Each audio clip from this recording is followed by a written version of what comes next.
श्रीमद्भागवतम दशम स्कंद 29वां अध्याय श्लोक संख्या 11 तक हम टीका सुन रहे थे, जहां पर जहुर गुणमय देहम का अर्थ हमने श्रवण किया। इसके बाद लास्ट में जाकर के आचार्य ने घोषणा कर दी कि भाई गोपियों जैसे एकांतिकी भक्ति किसी की हो नहीं सकती।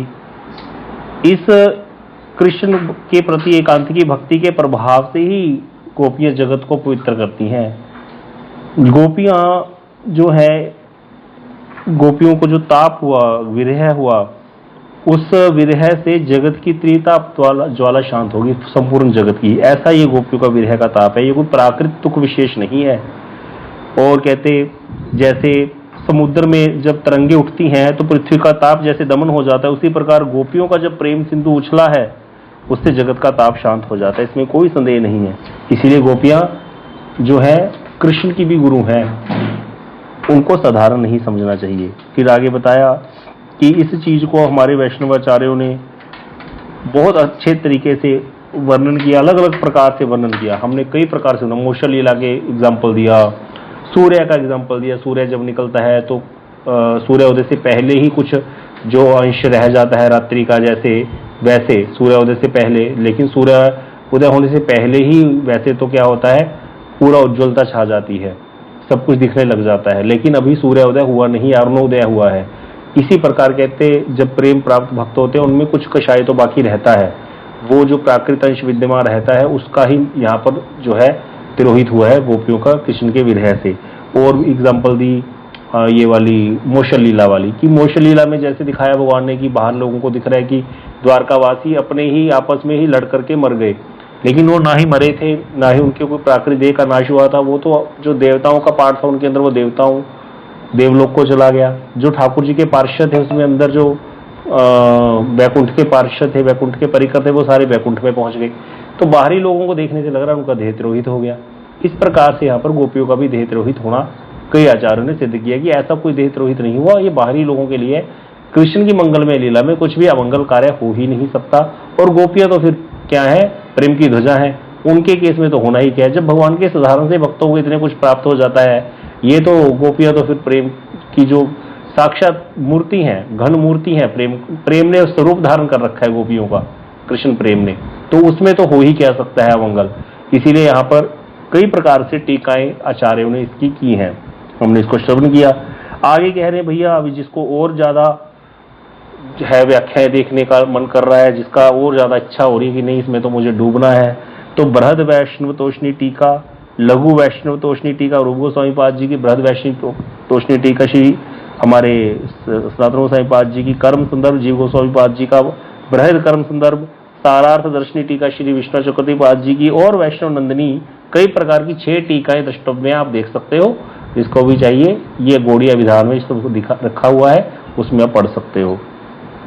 अब आगे बता रहे हैं कि इसके पश्चात गोपियों को किस प्रकार कृष्ण की सेवा प्राप्त हुई, इसका श्लोकों में वर्णन हुआ है। आगे के तमेव परमात्मानम आदि श्लोकों में वर्णन हुआ है। श्लोक से जाना जाता है कि गोपियों का ब्रज जो पूर्व वर्णित जो ब्रजरमणीय है, उनका जार बुद्धि से कृष्ण के साथ मिलन और गुणमय देह का परित्याग हुआ। और उनकी जार बुद्धि कैसी है, उनका कृष्ण के साथ मिलन क्या है, कब, कहाँ, किस रूप में गोपियों का कृष्ण के साथ मिलन हुआ, और उनका जो गुणमय देहपात किस प्रकार संभव हुआ। ये कई प्रकार के प्रश्न अभी भी किसी के मन में आ सकते हैं, तो वो सब टीकाएं दृष्टव्य है, देख सकता है व्यक्ति। तो यहाँ पर बताया कि इसमें कोई आगे जो हमारे गौड़ियाचार्यों को छोड़ करके जार बुद्धि का अर्थ उपपति जो भाव बताया गया, ये कोई श्रीधर गोस्वामी पाद जी ने तो की है, पर बहुत ज्यादा विशेष व्याख्या इसकी नहीं की। और भी जितनी भी अन्य संप्रदाय में आचार्य हुए, श्री वीर राघवाचार्य जी, विजय ध्वज जी, रामानुजा जी, मध्वाचार्य जी आदि जो इतने आचार्य हुए, उन्होंने भी अपनी टीका में क्या लिखा है कि जो घर में अवरुद्ध हुई थी गोपियां कृष्ण के साथ, उन्होंने उपपति भाव के संबंध को स्वीकार किया है, किंतु उनकी टीकाओं में श्री कृष्ण तत्व ज्ञान संपन्न गोपियों के विषय में तथा उनके उपपति भाव युक्त जो गोपियां है, जो उपपति भावहीन जो गोपियां, उनमें क्या डिफरेंस है, ये कुछ वर्णन नहीं है। इसका जो गौड़ीय वैष्णवाचार्य उन्होंने ही गोपियों के उपपति भाव के विषय में अपने विविध ग्रंथों टीकाओं में वर्णन किया। उपपति भाव का वर्णन करते समय सकुचा गए या कह लो, या नहीं कर पाए। इवन की श्री जीव गोस्वामी पाद जी ने भी लिखा है कि कुछ कछु किंचित स्वेच्छा, कुछ किंचित जो है परीक्षा, कि कुछ तो मैं इच्छा से लिख रहा हूँ, उन्होंने भी स्वर्गीय बात पे लिखा है, कुछ मैं परीक्षा से लिख रहा हूँ। क्यों? क्योंकि जो भारत देश है भाई, आर्य मर्यादा है, यहाँ पर लोग विवाह के संबंध को ही बड़ा मानते हैं। तो ये प्रेम की जो परिभाषाएं हैं, इसको समझना और इस चीज को भगवान के साथ जोड़ करके समझना, इसको साधारण व्यक्ति की काम नहीं है। इसीलिए जीव गोस्वामी पाद जी ने भी स्वर्गीय को स्वीकार किया, करना पड़ा उनको लोगों के कारण। तो इसीलिए हमारे जो उसके बाद आचार्य हुए श्री भक्तिविनोद ठाकुर जी और श्री विष्णु चक्रवर्ती पाद जी हुए, और भी कितने आचार्य, उन सब ने पारकीय भाव का बहुत जोर से गान किया है, मुक्त कंठ से गान किया। और श्री भक्तिविनोद ठाकुर जी जैसा तो कोई वर्णन कर ही नहीं सकता। भक्तिविनोद ठाकुर जी ने तो एक सिंपल सी बात कही कि भाई जब अद्वैत ज्ञान पर तत्व है कृष्ण, अद्वैत ज्ञान पर तत्व का अर्थ क्या होता है? वो आपको जोक सुनाया था, किसी को याद होगा, भेड़ वाला, कि कृष्ण वो कह रहा है, बोलता रहता है ये कौन सी, ये काली का सफेद, काली का, लास्ट में कहता है कि वो भी मेरे बाप की है। कृष्ण के बिना कुछ है ही नहीं। तो जब कृष्ण के बिना कुछ है ही नहीं, कृष्ण से ही सारा पसारा है सारे जगत का, तो गोपियां कहाँ से आ गई, परकिया कहाँ से आ गया? तो इसीलिए कोई भी है, चाहे गोपियां हैं, वो तो है ही कृष्ण की निज अंग, अर्थात वो तो कृष्ण की काय भी है ही है। तो इसीलिए उनमें कोई डिफरेंस नहीं है। लेकिन यहाँ पर भाव परकिया से रस का स्वादन करने के लिए हुआ, तो परकीय भाव है रस के स्वादन के लिए। और कई लोग ये भी कहते हैं, अन्य अन्य बाबा हमारे संप्रदायों में, गौड़ी संप्रदाय में भी कुछ संप्रदाय हैं जो कहते हैं कि परकीय भाव केवल यहाँ पर है, इस धरा पर जब मृत्यु लोक में लीला होती है, ऊपर नित्य गोलोक धाम में नहीं है। इसका गुरुदेव बहुत अच्छे से समझाते थे, कहते ऐसे कैसे हो सकता है भाई, नित्य गोलोक धाम में कहते वहां तो हर समय गोपियों का कृष्ण के साथ मिलन है, वहां तो हर समय स्वर्गीयवाद है। अगर स्वर्गीयवाद है, वहां गोपियों के साथ कृष्ण का मिलन है, वहां विवाह हुआ कृष्ण के साथ गोपियों का, फिर द्वारका लीला और गोलोक की लीला में क्या डिफरेंस रह गया? पहली बात। दूसरी बात, ये जगत जो है उस जगत की परछाई है। अगर ये ऐसे कैसे हो सकता है कि उस जगत में कोई लीला नहीं हो रही और इस जगत में हो जाएगी लीला? थोड़ा फर्क पड़ता है लीलाओं का। कौन सा? जैसे वहां पर नंद यशोदा को क्या भावना रहती है, कृष्ण से ही नंद यशोदा का जन्म हुआ है वहां पर नित्य गोलोक धाम में, लेकिन नंद यशोदा के अंदर अभिमान ये रहता है कृष्ण हमारा पुत्र है। लेकिन यहाँ पर नंद यशोदा पहले आते हैं, उनके गर्भ से कृष्ण का जन्म होता है, गर्भ से जन्म होता है यशोदा के गर्भ से कृष्ण का, ये यहाँ पर होता है, स्थूल रूप में लीला होती है। वहां पर अभिमन्यु नाम का गोप है नित्य गोलोक धाम में, लेकिन उसके अंदर क्या भाव रहता है कि मैं राधा का पति हूं, लेकिन उसका विवाह नहीं हुआ स्थूल रूप में राधा जी के साथ, और राधा जी को भी ये लगता है कि मैं इसके साथ ब्याही हूं, लेकिन उसका विवाह नहीं हुआ है। लेकिन यहाँ पर जावट गांव है, और गांव जावट में वहां पर विवाह होता है, स्थूल रूप में विवाह होता है गोपियों का, सब जगह जावट के आसपास सारे इष्ट सखियों के विवाह होते हैं। तो यहाँ पर स्थूल रूप में कुछ लीलाएं होती हैं जो दिखती हैं, और बाद में वो भाव वही है, एक्चुअली कोई संबंध है ही नहीं उनका अपने पतियों के साथ, वैसे ही वहां पर है नित्य गोलोक धाम में। तो नित्य गोलोक धाम में भी परकीय भाव है, ऐसा नहीं कहा जा सकता कि वहां नहीं है। गुरुदेव कहते थे ऐसे कैसे हो सकता है कि कोई लीला ऊपर नित्य गोलोक धाम में नहीं और यहाँ पर है। एक जगह चैतन्य चरितामृत में लिखा है कि गोलोकेर जही लीला नहीं विस्तार, की जो लीलाओं का विस्तार गोलोक में भी नहीं है, उन लीलाओं को मैं प्रपंच में प्रकट कर दूंगा। इस चीज का आश्रय करके, उस लाइन का आश्रय करके ये बात कहते हैं सारे लोग, जो कई लोग कहते हैं कि भाई ऊपर गोलोक में परकीय भाव नहीं है, यहाँ पर है, लेकिन वहां परकीय के संबंध में नहीं कहा। वो जो स्थूल रूप में जो लीलाएं कुछ वहां पर होती नहीं है, यहाँ पर होती हैं, या कुछ और कारणों से कहा है। तो इस तरह से ये समझाया है आचार्यों ने। बहुत सारी बातें हैं, लेकिन हमें तो ये मोटा मोटा समझना है कि यहाँ पर कुछ भी अमंगल कार्य नहीं हुआ, और गोपियां जो है वो सर्वश्रेष्ठ गुरु हैं, सर्वश्रेष्ठ भक्त हैं कृष्ण की, उनसे बड़ा कोई भक्त नहीं हो सकता, उनके बड़ी कोई योगी नहीं हो सकता, उनके बड़ा कोई ज्ञानी नहीं हो सकता, उनके बड़ा कोई भक्त नहीं हो सकता। तो ये गोपियां हैं। अब आगे परीक्षित जी महाराज जी ने प्रश्न कर दिया यहाँ बीच में, कह रहे कि ये जो कृष्ण कहते, परीक्षित जी महाराज कहते कृष्णम विदु परम कांतम ना तो ब्रह्मतया मुने, कि कृष्ण विदु अर्थात कृष्ण को परम प्रियतम के रूप में जानती हैं। कौन? कृष्णम परम कांतम विदु, कृष्ण को क्या मानती है? अपना कांत मानती है गोपियां, अपना पति मानती है, कृष्ण को भगवान नहीं मानती। ब्रह्मतया ना, ब्रह्म भाव से नहीं जानती कि ये भगवान है, इस प्रकार की बुद्धि नहीं है। ये तो गोपियां का किसी भी ब्रजवासी में नहीं है। यशोदा मैया भी कृष्ण को भगवान नहीं मानती, तभी तो उभल से मान दिया। सखा नहीं मानते कृष्ण को भगवान, कोई भी नहीं मानता वहां पे कृष्ण को भगवान। सब कृष्ण का लालन पालन करते हैं, जो वात्सल्य रस के जितने भी गोपियां हैं, सख्या रस के सखा कृष्ण के कंधे पर चढ़ जाते हैं, कृष्ण को कंधे पर चढ़ा लेते हैं। ब्रज है ही कृष्ण की ग्लोरिफिकेशन, जहां पर कृष्ण भगवान है नहीं, तो गुरुदेव यही तो बोलने गए थे बाहर विदेश प्रचार करने के लोगों को, बोला भाई एक हमारी संप्रदाय से एक आचार्य आए थे श्रील स्वामी महाराज, उन्होंने आपको बोला कृष्ण भगवान है, Krishna is the supreme personality of God head. मैं तुमको ये समझाने आया हूँ, वहीं से आया हूँ, वही संप्रदाय है हमारी, मेरे शिक्षा गुरु है वो, मैं तुमको ये बोलने आया हूँ कि कृष्ण भगवान नहीं है। वो लोग परेशान हो गए बेचारे, कहते एक ही जगह से बोल रहे आए, एक ही संप्रदाय है, उनको अपना गुरु भी बताते हैं, जो हमें आके सिखा के गए स्वामी महाराज, जिनको प्रभुपाद बोलते हैं इसकोन के लोग, कि वो कह के गए थे Krishna is the supreme personality of godhead, Krishna ही भगवान है, उनका भजन करो। अब ये आकर ये वहीं से आके कहने लगे कृष्ण भगवान नहीं है।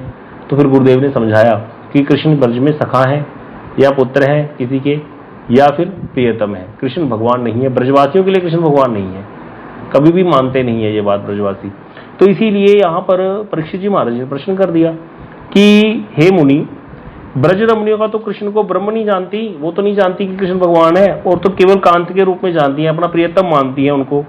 तो गुण धियाम, आगे गुण धियाम कथम, उनका गुणासक्त चित्त, अर्थात आपने कहा कि उनकी गुणमय देह का नाश हुआ, गुणमय देश अर्थात पराकृत शरीर था उनका, वो नाश हो गया। तो एक व्यक्ति है जो भगवान को भगवान मान करके नहीं उनसे संबंध रख रहा, तो वो जैसे संबंध रख रहा है, जैसे संसार के लौकिक संबंध होते हैं वैसा वाला संबंध रख रहा है भगवान के साथ। गोपियां भी वैसे संबंध रख रही हैं कृष्ण के साथ, वो तो जानती नहीं कृष्ण भगवान। फिर उनका गुणमय देह का नाश कैसे हो गया? गुणमय देह का नाश किसका होता है? कहते भाई गुणमय देह का नाश उसका होता है जो ब्रह्म का ध्यान करते हैं, जो ब्रह्म को जानते हैं, फिर ब्रह्म का ध्यान करके चाहते हैं कि हमारी आत्यंतिक दुख निवृत्ति हो जाए संसार से, इसीलिए मन का निग्रह करते हैं, मन का कंट्रोल करते हैं, मन को शुद्ध करने का प्रयत्न करते हैं, और मन के शुद्ध होने पर उनको आत्मनात्म विवेक होता है। फिर उनको आत्मनात्म विवेक होने पर वो मैं वही हूँ ये ध्यान करते हैं, और इस तरह से अपने आप को परमात्मा में लीन करते हैं।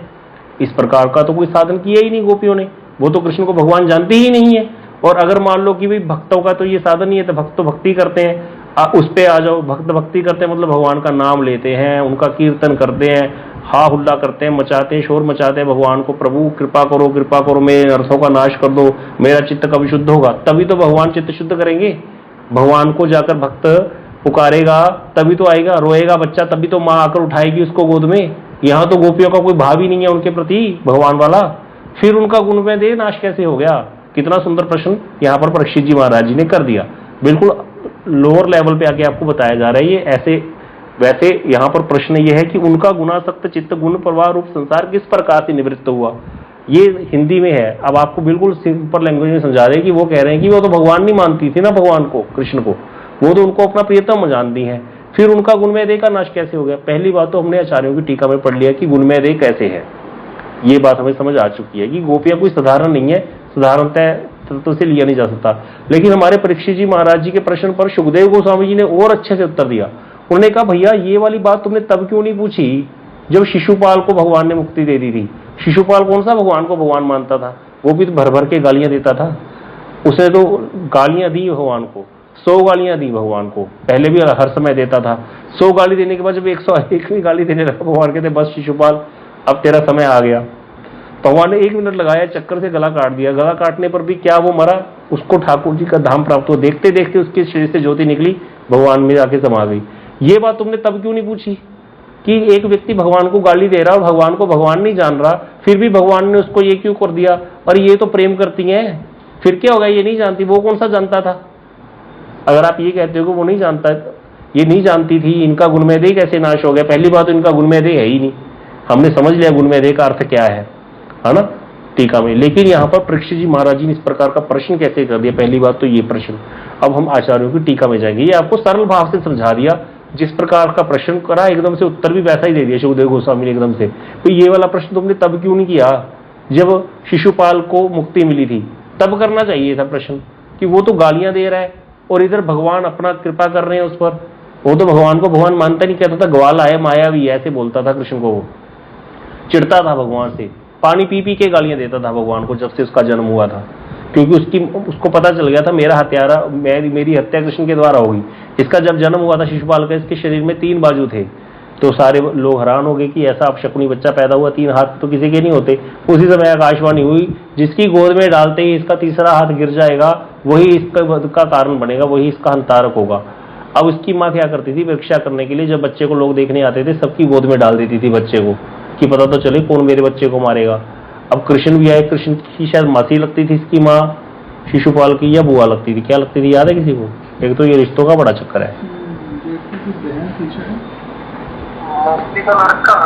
मौसी लगती थी, देवकी की बहन थी। हाँ, तो अब यहाँ पर वो मौसी के घर चले गए कृष्ण अपनी मासी के लड़के को देखने। अब मासी ने भी चाय चाय से डाल दिया उसकी गोद में, डालते ही गोद में उसकी बाजू गिर गई, तो वो तो बेचारी कांपने लग गई, कहती पुत्र तू मारेगा अपने भाई को, ये तो तेरा भाई लगता है। तो कहते मासी मैं इसको ऐसे नहीं मारूंगा, मैं इसको 100 अपराध माफ करता हूँ, जो भी हाँ होनी है वो तो टाल नहीं सकता, लेकिन मैं आपको आश्वासन देता हूँ, क्योंकि मैं आपका भांजा क्या लगा, भतीजा जो भी लगा, मैं आपको आश्वासन देता हूँ कि मैं आप इसके 100 अपराध जो है माफ कर दूंगा एक साथ। होगी वैसे तो कभी अलग अलग टाइम पे 10-20 गालियां मुझे दे देगा, उसको तो मैं इग्नोर कर ही दूंगा, एक साथ जब ये मुझे 100 गालियां देगा, क्योंकि एक साथ कभी भी कोई किसी को 100 गालियां नहीं दे सकता, जितना मर्जी किसी पे क्रोध आ जाए हमें, है ना। आप सोच के देखो, एक साथ 100 गालियां देनी आसान नहीं होती। भगवान कहते एक साथ इसको मैं 100 गाली माफ कर दूंगा। देखो अब उसको ये बात पता थी, जैसे थोड़ा थोड़ा बड़ा हुआ और लोगों ने भी सुन ली थी बात, तो सब बताते थे कि कृष्ण ही तेरा वध करेंगे, कृष्ण की गोद में जाती, तो चिढ़ता था कृष्ण से, ये बहुत डरता भी था अंदर से। तो इस तरह का था इसका भाव, ये कृष्ण को भगवान नहीं मानता था।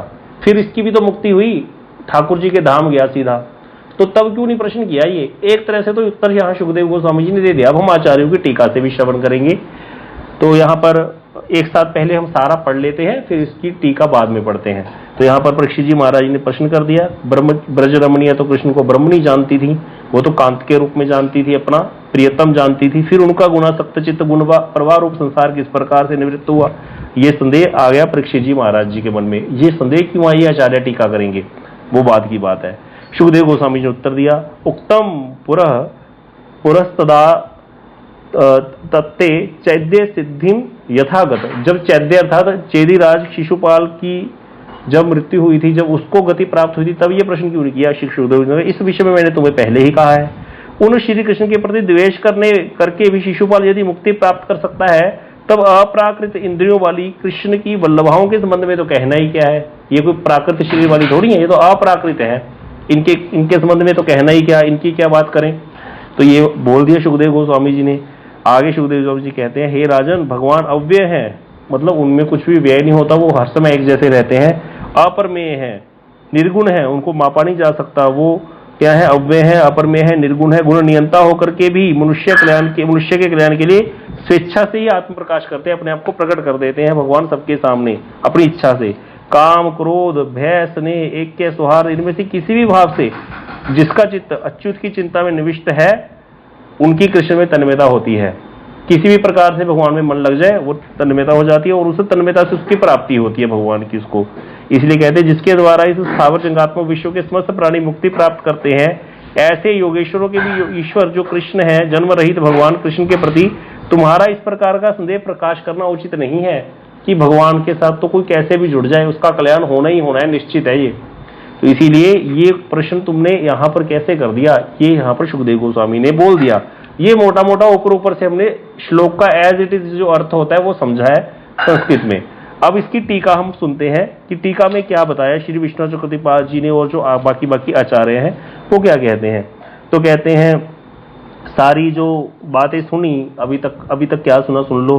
भगवान कृष्ण आए, रासलीला का वर्णन करते हुए बता रहे, कृष्ण ने जब देखा शरद पूर्णिमा की रात्रि में, तो शरदोत्फुल्ल मल्लिका, शरद ऋतु में फूल खिले हुए मल्लिका के, और चंद्रमा जो है पूर्ण चंद्रमा को उदित देख करके सारे वो जो उदीपना के थे, रात की उदीपना के, काम उदीपना के जितने भी वो उपकरण देख करके कृष्ण में मन में ब्रज गोपियों के प्रति दया आ गई, क्योंकि उन्होंने उनको क्या कहा था पिछले, जब जिन्होंने ब्रज रमणियों ने व्रत किया था, जो नित्य सिद्ध गोपियां थी जिन्होंने पूर्व राग में वेणु गीत गाया था, उन सबके विलासा को पूरा करने के लिए कृष्ण ने बंशी बजाई। तो जितनी भी गोपियां थी घर में जो काम कर रही थी, वो अपना अपना काम छोड़ करके उल्टे पुल्टे वस्त्र पहन करके कैसे भी करके उल्टे पुल्टे श्रृंगार करके रात में पहुंच गई। कुछ गोपियां घर में बंद हो गई, उनको निकट नहीं जा सकी, तो ध्यान के द्वारा उन्होंने प्राप्त के आनंद में अपनी गुणमय देह का परित्याग करा और लीलाओं का ये सारी वर्णन किया हमने सुना अभी तक। कह रही सारी विवरण को सुनकर के जो परीक्षित जी महाराज जी हैं वो सुखदेव गोस्वामी से एक प्रश्न पूछने के लिए बाध्य हो गए। क्या? यद्यपि ये प्रश्न यहाँ पर पूछना उचित नहीं था, क्योंकि देखो ये प्रश्न बड़ा अजीब है। क्यों अजीब है? देखो सुखदेव गोस्वामी कहाँ पहुंचे हुए हैं, कहाँ तक की बातें कर रहे हैं, कितना गूढ़ रस में डूबे हुए हैं। और बीच में इस तरह का प्रश्न कर दिया। मतलब ये तो बिल्कुल ही लोअर लेवल का प्रश्न है देखा जाए। भाई सुखदेव गोस्वामी कहाँ की कथा सुना रहे हैं और परीक्षित जी महाराज जी ने कैसा प्रश्न कर दिया, जब शिशुपाल की मुक्ति के संबंध में तो प्रश्न किया नहीं, और यहाँ पर जब इतने रस में डूबे सुखदेव गोस्वामी तब उनको बाहर खींच लिया बेचारों को वहां से। तो इसलिए कह रहे हैं ये प्रश्न तो संगत नहीं है, उनका आवेश भंग हो गया। आवेश भंग करना उचित नहीं होता, क्योंकि उस लीला में डूबे हुए तो वो भगवान। हमने सुना था, आपने शायद याद हुआ, वहां पर कहा गोपियों ने गमन किया, ऐसे नहीं बोला, गोपियों ने आगमन किया। आगमन का अर्थ है तो वहीं पर खड़े हैं, वो प्रेजेंट परफेक्ट टेंस था। आगमन किया है अभी अभी, वहां देख रहे हैं सुखदेव गोस्वामी, वहां पर पहुंचे हुए हैं रासलीला में, और वैसा ही वर्णन करते जा रहे थे। ऐसी दशा में सुखदेव गोस्वामी से परीक्षित जी महाराज ने प्रश्न करके उनका सारा वो भंग कर दिया आवेश। तो इस तरह से आवेश भंग करना जो चीज नहीं है, लेकिन फिर भी श्रोताओं के मनोभाव को समझ करके, कि श्रोता परेशान होने लग गए थे, क्योंकि वहां पर ओनली परीक्षित जी महाराज जी कथा नहीं सुन रहे। तो इसीलिए परीक्षित जी महाराज जी बिना प्रश्न किए भी रह नहीं सके, क्योंकि लोगों के अपराध बन रहे थे मन में कई प्रकार के। वहां पर कई लोग बैठे हैं कथा में।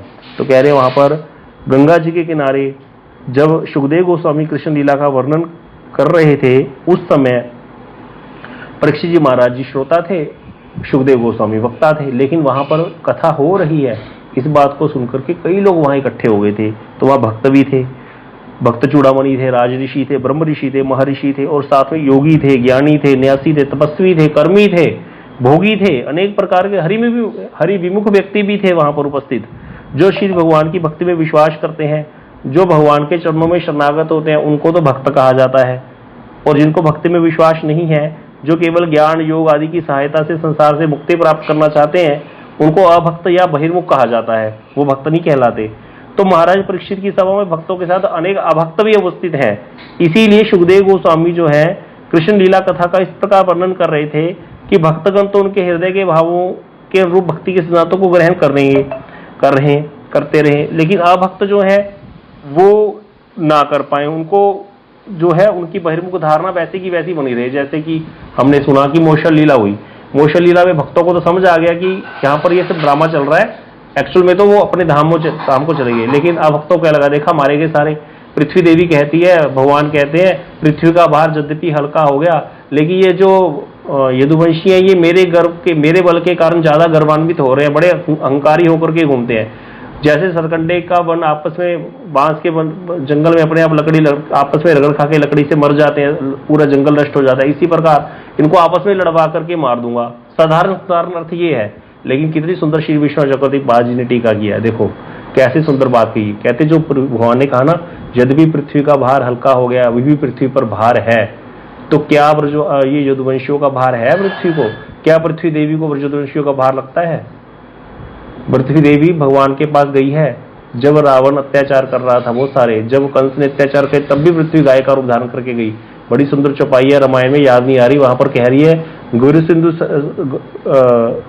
गिरी सर सिंधु भार मोहि नाही, जैसे एक परद्रोही कराही, कि जैसे एक परद्रोही का, दूसरे से द्रोह करने वाले का भार मेरे को लगता है प्रभु, मेरे ऊपर नदियों का, समुद्रों का, पर्वतों का भार है, लेकिन मुझे वो भार नहीं लगता।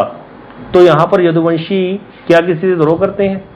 यदुवंशी तो इतने प्यारे हैं, कृष्ण को इतना भजन करने वाले ऐसे भक्तों का संग क्या पृथ्वी देवी को भार लगेगा? कितनी सुंदर श्री विष्णु चक्रवर्ती बाजी ने टीका की कि कृष्ण ने ऐसे कैसे बोल दिया वहां पर कि यद्यपि पृथ्वी का भार हल्का हो गया है, कौरवों पांडवों के युद्ध के द्वारा सारे आतताइयों का नाश मैंने कर दिया, जिस काम के लिए मैं आया था धर्म की स्थापना के लिए, जबकि धर्म की स्थापना हो चुकी है, तब पर भी ये यदुवंशी बच गए हैं, ये मेरे बल पर गर्वित हैं, ऐसा वहां वर्णन है। तो वहां पर श्री विष्णु चक्रवर्ती बाजी कहते हैं भार दो प्रकार का होता है, एक दुख स्वरूप भार, एक सुख स्वरूप भार। देखो इसको समझो, ये नोट कर लो पॉइंट, ये कभी मिलेगा नहीं आपको, बहुत प्रभु जी ने ऐसे कर करके हमें पढ़ाएंगे ये चीजें। कहते दो तरह का भार होता है। अब देखो दुख स्वरूप भार क्या है और सुख स्वरूप भार क्या है। कहते जैसे एक स्त्री को किसी और का बच्चा उठाना पड़ जाए तो वो उसके लिए दुख स्वरूप भार है या सुख स्वरूप भार है? बताओ। दुख स्वरूप भार है। और जब उसको अपना बच्चा उठाना पड़ जाए, वो अपना तो बच्चा उठाती, वो उसका सुख स्वरूप भार है। भार तो है, लेकिन भार तो है, भार तो भार ही है भाई। इसीलिए तो माँ कई बार चलते चलते पत्नी पति को कह देती है आप ले लो जी अब थोड़ी देर, मैं बहुत देर होगी इसको उठा रखा है, बच्चे को उठा के कहती है कि नहीं कहती? स्त्री पति को कहती है भाई, है ना, क्योंकि वो थक जाती है। लेकिन क्या उसके लिए भार है? बच्चे का भार नहीं है। बच्चे की पोटी बच्चा करता है, उसको हंस के साफ करती है, वो तो बड़ी धन्यवान सौभाग्यवती हुई है उस बालक को प्राप्त करके। उसके जैसा सौभाग्य किसका होगा? जिसको बालक मिला है या बालिका मिली है, कोई भी बच्चा मिला कहने का अर्थ है कि स्त्री है जो मां बनकर के ही गौरवान्वित है, वो उससे ही उसका सौभाग्य वर्धित हुआ है। हाँ, तो यहां पर उसको बच्चे का भार नहीं लगता। इसी प्रकार लेकिन जब बच्चा उठाती है, भार तो है ही ना भाई, फिर भी भार तो भारी है। बच्चा 3 साल का कितना भारी हो जाता है, जिसके उठाए उसको पता होगा। 2.5 साल का बच्चा भी माँ की गोद नहीं छोड़ता होता, कई बार 1.5 साल का 2 साल का बच्चा भारी हो जाता है। और कई बच्चे तो वैसे भी थोड़े ज्यादा हैवी होते हैं, तो उनका भार तो लगेगा ही। वो अलग बात है कि सबको अच्छा लगता है बच्चा, लेकिन भाई भार तो भार है ही। इस प्रकार से श्री विश्व चक्रवर्ती महाराज जी ने कहा कि यद्यपि यहां पर बोल दिया, लेकिन ये भार सुख स्वरूप भार है। यदुवंशियों का भार पृथ्वी के लिए दुख स्वरूप भार नहीं है। दुख स्वरूप भार तो हल्का हो चुका, लेकिन सुख स्वरूप भार है, वो भार भी प्रभु हल्का कर देंगे। सुख स्वरूप है, लेकिन वो भार नहीं है।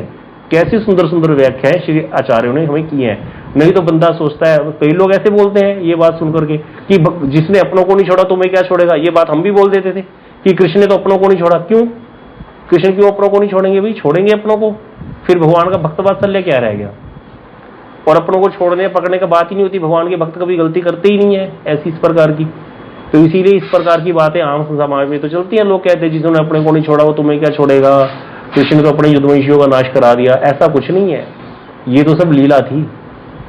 वो तो दिखाने के लिए बाहर से, अंदर से इस सनातन शिक्षा जिसने ध्यान से सुनी है, वहां महाप्रभु जी ने स्वयं बोला सनातन गोसाई पाद जी को, मोक्ष लीला को वर्णन नहीं करना, मोक्ष लीला में ध्यान नहीं देना। मोक्ष लीला मायामयी लीला है भगवान की, कृष्ण की लीला। वहां कई लीलाओं का वर्णन होना। किसी को याद है कौन कौन सी लीला थी? अभी इस पे खत्म करते हैं। कोई बता सकता है कौन कौन सी लीलाएं बताई थी महाप्रभु जी ने?